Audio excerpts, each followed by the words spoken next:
practices and to direct the county manager to proceed with updating the land development code after vetting these best practices with stakeholders and utility companies and state agencies. Motion to approve. Second. I just have a comment, okay?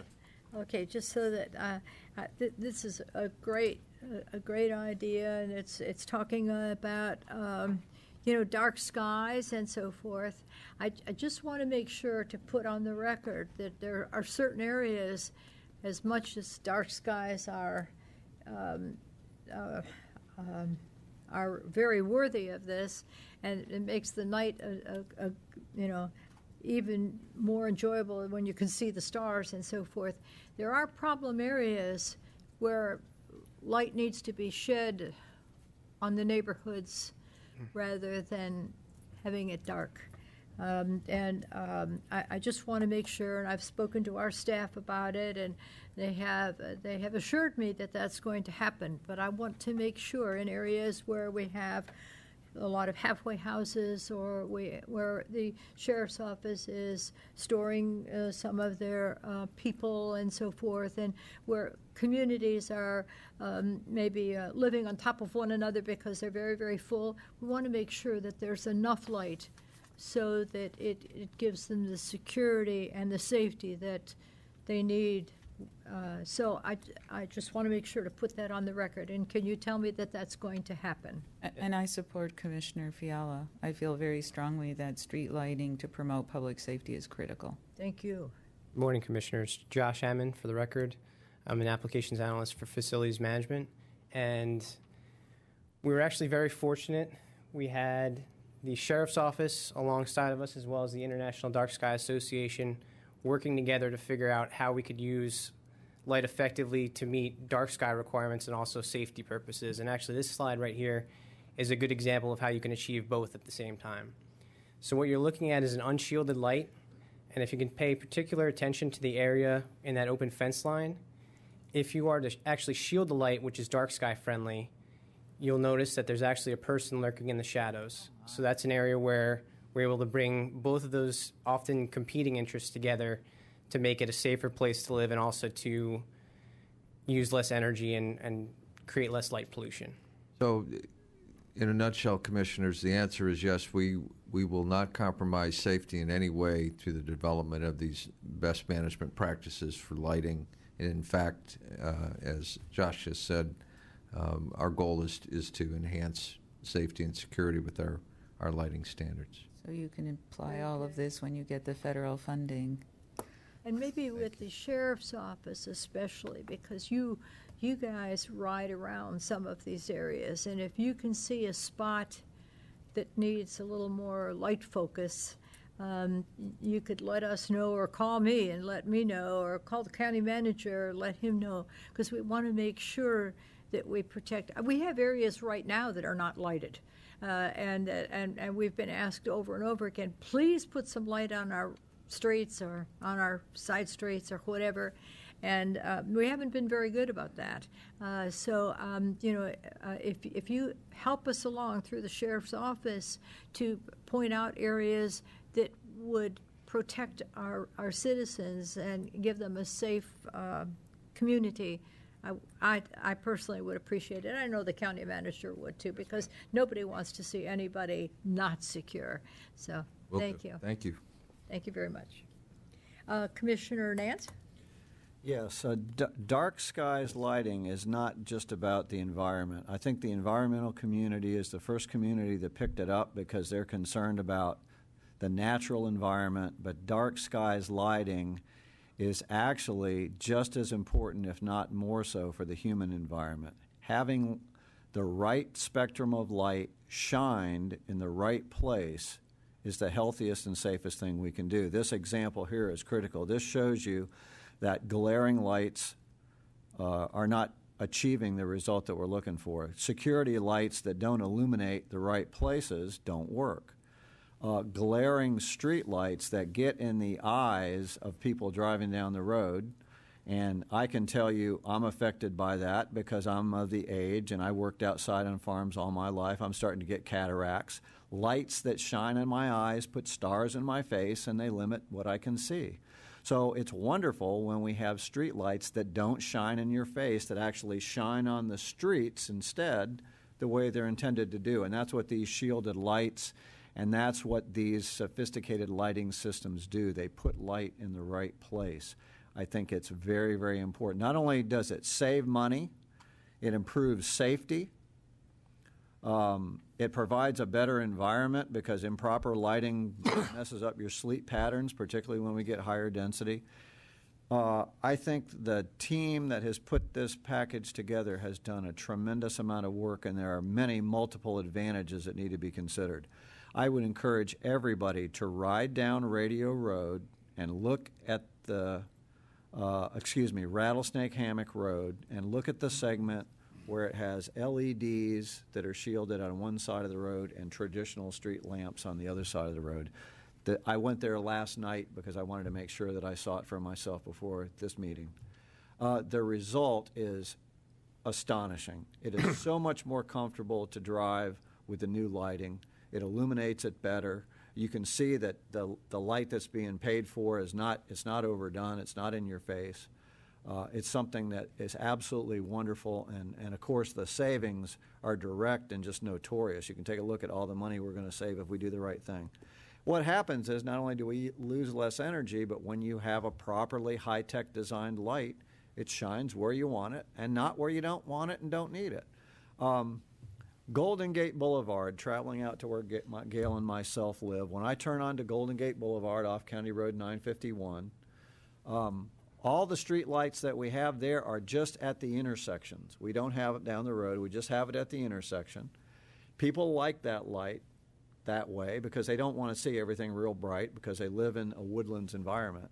But when I turn onto that road, Gail and I can see those lights that are supposed to just shine on the intersections. We can see them for 2 and 3 miles away. We can see those lights hitting our eyes from 3 miles away. That's not doing anything for safety. It's not doing anything for the intersection. It's just crumbing up the night sky. When we go to North Carolina, we see these high-pressure sodium lamps on the mountainside. Jim Flanagan, my assistant, drove up there at night, and he's from Boston. So he gets there in the mountains. He didn't realize where he was because it was dark, and he said, "You have a ton of airplanes flying around here. Where are these airports? Where are these airplanes going?" I said, "Jim, that's not airplanes. That's security lights that are improperly designed up on the mountains that you can see for miles and miles and miles. Some of them you can see for 10 miles away." That's just a waste of energy. It screws things up. So I think this is a delightful agenda item. I've been anticipating this the whole time I've been here. So I think it's just wonderful, and I hope people move ahead. And I want to say 2 other things. This needs to be incorporated in our growth management plan updates, this sort of thing. The second thing is we do have a problem with one of our essential partners, and that's FPL. FPL supplies security lights to people, outside lights on poles that are marketed to people for security lights. FP&L, shockingly, is in the energy selling business. They sell lights that are not necessarily energy efficient and not necessarily to the standards we're talking about here. And what those security lights do is they're supplied to people for $10, $15 a month on a flat rate. They put the fixture up there. They just charge it to you. You don't have to maintain it. You don't have to do anything. The only problem is it shines everywhere and on everybody. So we really need, I hope that our county staff will make outreach to FP&L, our essential partner, and FDOT to try to get them to get on board with this, and let's find out how we can encourage FP&L to put up the right kinds of lights for us. I think we can all make money and we can all make improvements at the same time. But to me, for somebody living in the country, that's the critical piece, because those lights are not what we're talking about here. They're in the opposite direction. But my thanks to staff for doing a superb job on this item. Thank you. And the team was instrumental, and it was all 4 departments were represented, as well as the county manager's office. It's actually a self-managed team that the county manager's office has been trying to push out, where Nick came and gave us the vision, empowered us to run with it, and it's been great to work with the Sheriff's Office and International Dark Sky Association. Well, to make this I happen. hope you feel empowered enough to go out and be a little aggressive with these growth management plan restudies and see if we can't get some of this stuff in a package that, doesn't wait another decade before we start looking at how we can really make this come to life. Thank you. Understood. Thank you. Commissioner Taylor. So the last meeting, I stole your thunder. You stole my thunder. That was my conversation with staff. I want to make sure that the developers participate in this program. And I want it, this is a wonderful program. It makes a lot of sense, and I'll explain something scientifically, so you'll feel a lot better. But I don't want, we're going to commit and, bring them along. We need to make it happen because it's so important. The reason, if you look at this slide, the reason that that hand is so important and allows you to see the shadow is that your eye is limited. Your eye can't see the brightness of that light and read in the shadows, can't do it at the same time. So in order to subdue that light, that allows you to see what's in the shadows, and that's the scientific feature or the premise, I believe, behind dark sky lighting. It's scary because you think, oh my gosh, I didn't need the darkness. What it does is prevent too much light from closing your eye down so you can't see in the shadow. And that's exactly what it does. Well, Commissioner, that could be a bicycle rider on the side of the road. Oh, The same no thing question. can occur. Or just somebody walking. I had somebody try and open my car door as I was stopped at a stop sign and on 7th Street, and I had to, even though I In the was, city? Yes, and I slammed on the gas pedal, and I hoped it yanked his arm half off because I couldn't believe somebody would try and break in my car right there. You take that But with you, anyway. ma'am. Anyway, that's neither here nor there. Let's see. Now, I'll tell you about that later on. Wow. We have speakers out there? Yes, ma'am. I have two registered speakers. Monroe Patillo will be followed by Diane Umpierre.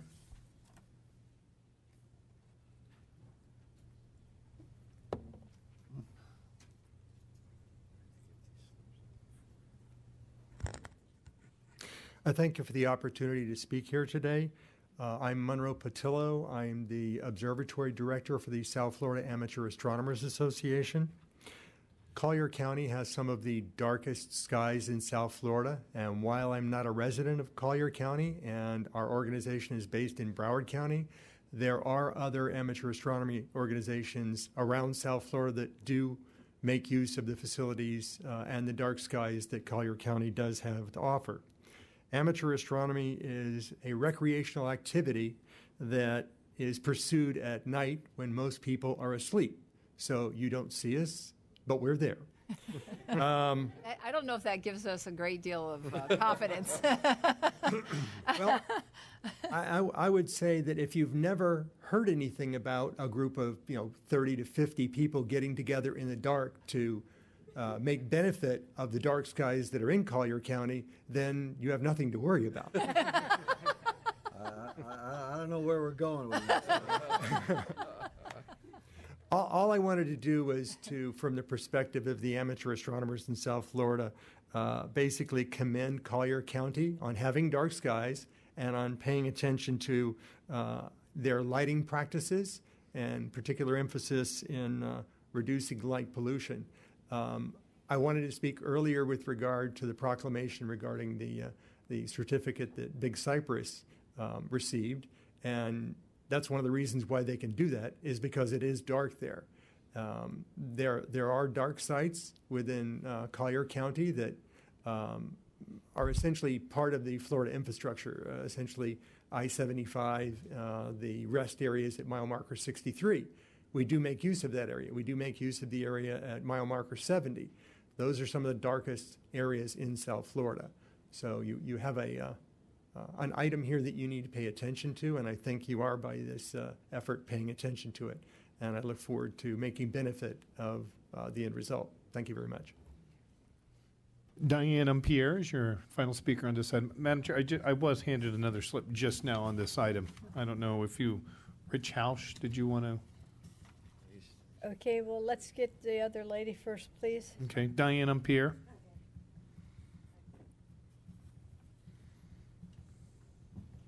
Hello, everybody. I know I have this wonderful height issue. So thank you very much. My name is Diana Umpierre. I live in Broward County. I love your skies. I spend a lot of time in Collier County and mostly at night because I don't have the kind of skies you have where I live.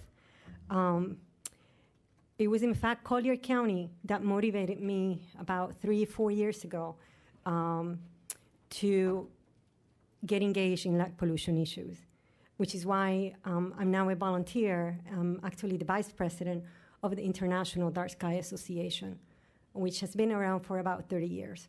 So I have you to thank for having no personal life now. So that said, I wanted to, one of the things I want to do is give you a copy. Our organization is part of also of the Everglades Coalition, and as some of you might know, is an organization of currently about 61 organizations. And they passed a resolution not long ago to basically congratulate Big Cypress for their achievement. And we actually copied the commissioners on this letter because, to be honest, the reason why they have good skies is because you're doing some things right as well. Some other things I want to point out, there certainly are benefits to what I call both dark sky and neighbor-friendly lighting. Certainly in terms of reducing energy waste, there are energy savings associated with all that. But I also want you to think about the fact that when we elect our officials, I think that most of us really make those selections based on maintaining certain quality of life that we already enjoy or seeing it improved.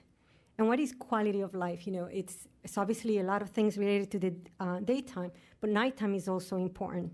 A roadway without glare, a bedroom window that doesn't have exterior lighting shining through, a downtown area that has inviting warm lighting, a starry night, safety, was well mentioned. Those are all important aspects of a quality of life.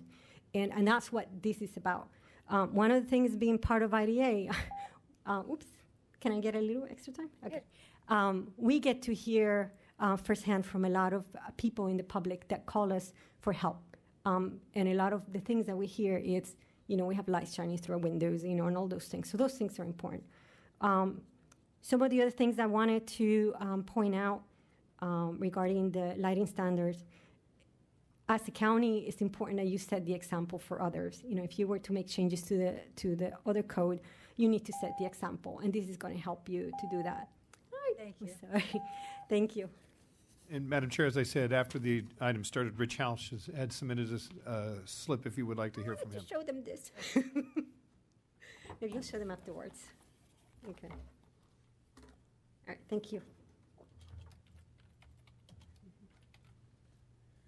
Rich House, 56th Avenue, North Naples.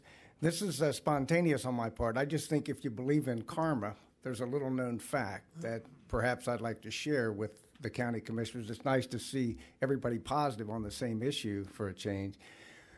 You probably don't know this because of a hero of mine and a friend of mine. I had the privilege of serving under Dolph von Arx on the board of the Conservancy of Southwest Florida.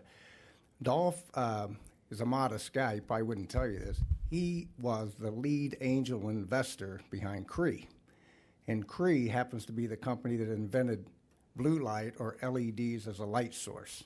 So when you're driving down the roads after they've been retrofit, and I commend the county for taking a position of leadership on LED lighting, and thank Dolph von Arx as well, because were it not for Dolph, and I've been to Cree's headquarters on Dolph's plane. It's a pretty cool place. He served 25 years on the board.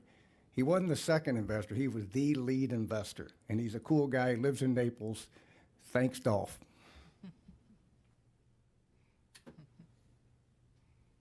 Okay, so we have We have a motion on the floor and a second. We've heard from our speakers, and we've all talked amongst us. So I call for a vote. All those in favor signify by saying aye. Aye. And opposed, like sign. Very good. It passes 5-0. Thank you. Thank you, Commissioners. Madam Chair, your next item is item 11E,